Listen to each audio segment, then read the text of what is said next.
Deep in the wild forests of eastern Finland, near the Soviet border, stands a strange mountain called Mount Valera. The name means Mountain of Victory, and it's the tallest peak in the area. But this mountain is different from all the others. Against the evening sky, Mount Valera looks dark and scary. A thick mist always surrounds it, wrapping around old stone shapes like ghostly fingers. These aren't natural rocks, they're huge boulders that people carved and balanced on top of smaller stones thousands of years ago. Dozens of these weathered stone towers scatter across the mountain slopes in patterns that no one can explain. The trees here are twisted and bent, as if some invisible force tortured them. Pine trees that should be tall and straight after 122 years of growth are only 6 feet high, much shorter than they should be. The small lakes around the mountain are completely empty of life. Local people call them dead lakes because nothing lives in them. No fish, no plants, nothing. The Sami people, who lived in this land long before modern countries existed, believe Mount Valera is a doorway to other worlds. They say it's a thin place where reality can break through. The old spiritual ceremonies still happen here, honoring the spirits they believe live on the mountain. People who visit Mount Valera often feel completely alone and watched by unseen eyes. They describe a cold that goes deep into their bones and a feeling that something is always watching them. On September 1, 1939, World War II started when Germany invaded Poland. The Soviet Union, working with Germany at the time, also attacked Poland from the east. But Soviet leader Stalin worried that Germany might later attack Russia, so he wanted to protect the city of Leningrad. Stalin decided Finland's Karelia region would be perfect for creating a buffer zone. When Finland refused to give up any land, the Soviets attacked on November 1, 1939. This became known as the Winter War. Finland was tiny, only 4 million people, facing the massive Red Army of 450,000 soldiers with tanks, planes, and artillery. It looked like an easy Soviet victory. But the Soviets weren't ready for Finland's harsh winter or thick forests. The Finnish soldiers knew their homeland perfectly. They used skis, camouflage, and excellent shooting skills learned since childhood to turn the narrow forest roads into death traps. The Soviet soldiers were poorly trained and equipped.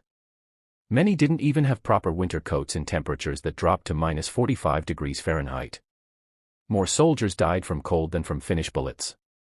Despite fierce Finnish resistance, the Soviets slowly pushed forward through sheer numbers. As they advanced, they met both Finnish civilians and the native Sami people. The Sami people had lived in this region for 8,000 years. Unlike their Christian Finnish neighbors and communist Soviet invaders, the Sami kept their old beliefs. They practiced animism, the belief that everything in nature has a soul: animals, rocks, plants, everything. The Sami lived in harmony with nature, believing that if they respected the earth, it would provide for them. But both sides in the war looked down on these ancient beliefs. By late December 1939, after 2 months of embarrassing setbacks, the Soviets planned new attacks in the Karelia region. They needed a high place to spy on Finnish positions. Mount Valera, at 1,369 feet tall, seemed perfect for an observation post. But when Soviet officers asked local Sami people about the mountain, they got worried looks and scary warnings. The Sami said Valera was an evil place where life itself seemed afraid to go. The mountain had no normal forest life. Even insects avoided it. Ugly, twisted trees struggled to grow there. The lakes nearby were completely dead, no tadpoles, no seaweed, nothing. Most disturbing were the stone formations the Sami called side. Carefully balanced rock towers they believed housed powerful spirits. Mount Valera had many of these, making it a very sacred place where the Sami once performed hunting rituals and sacrifices. The Sami warned that the mountain spirits hated outsiders. If the Soviets didn't respect the sacred ground they were climbing, they'd face something much worse than Finnish soldiers. The Soviet officers ignored what they saw as backward superstition. A company of 100 men from the Soviet 8th Army set out to establish the observation post. This raised an obvious question: if the mountain position was so valuable, why hadn't the Finns taken it themselves? High ground has always been crucial in warfare, so why were the Finns letting them have the area's best vantage point without a fight? The Finns, many of whom had Sami ancestry and knew the mountain's reputation, watched as the Soviet troops climbed to the peak. Perhaps for the first time in military history, soldiers were happy to be looking up at their enemy.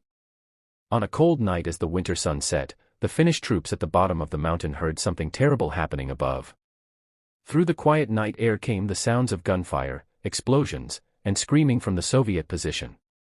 It wasn't directed at the Finns below, but at something among the Soviet troops themselves.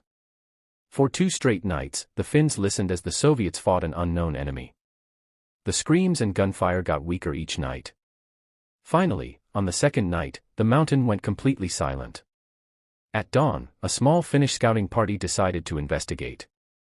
They climbed the mountain carefully, expecting to encounter Soviet guards or snipers. But the mountain was eerily quiet except for whine through the dead trees. When they reached the top, they found a horrifying scene.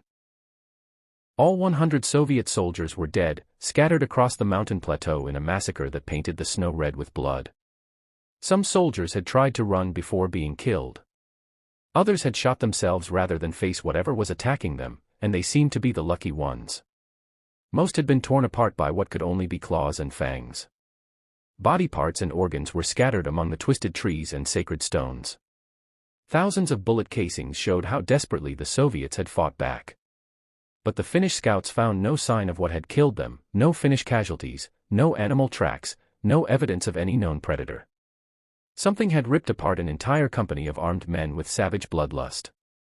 The mystery of Mount Volera was forgotten as the war intensified. Though Finland fought bravely, Soviet numbers eventually won. In March 1940, Finland surrendered much of Karelia to the Soviets. When Germany later attacked Russia in 1941, Finland joined Germany to try to get their land back. But by 1944, the Soviets had pushed Finland back to the 1940 borders, keeping Karelia under Russian control. To the Russians who now controlled the region and knew its history, Mount Volera became known as Death Mountain. Today, it attracts Russian hikers, explorers, and ghost hunters, though the remote location makes it hard to reach.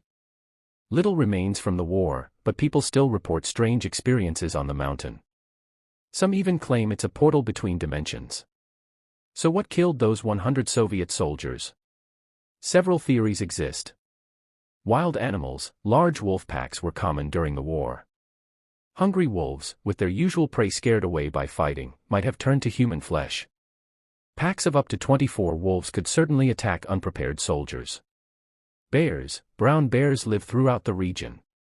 A surprised or threatened mother bear defending cubs could be unstoppable.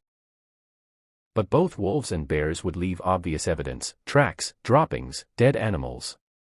The Finnish scouts, all experienced hunters, found no such evidence. Human attack, maybe Finnish troops secretly climbed the mountain and killed the Soviets. But the scene suggested something attacked over 2 days, causing such terror that men shot wildly while screaming and killed themselves rather than face their fate. Perhaps the Sami warnings were real. Maybe the presence of foreign soldiers on sacred ground offended something far more dangerous than wolves or bears. In Sami legends, spirits can possess animals. They tell stories of giants and shape-shifting beings called stalo that can appear as human or animal, similar to what other cultures call skinwalkers. Could spiritual and natural forces have combined? Could the mountain's ancient guardians have turned local predators into something far more deadly? The truth about Death Mountain remains unknown. Was it hungry wolves, an angry bear, secret Finnish soldiers, or something beyond our understanding? The only certainty is that 100 armed men met a horrible fate on a mountain the native people had warned them to avoid. In a war full of mysteries and tragedies, Mount Volera stands as one of the most chilling unsolved cases, a reminder that some places might be better left alone.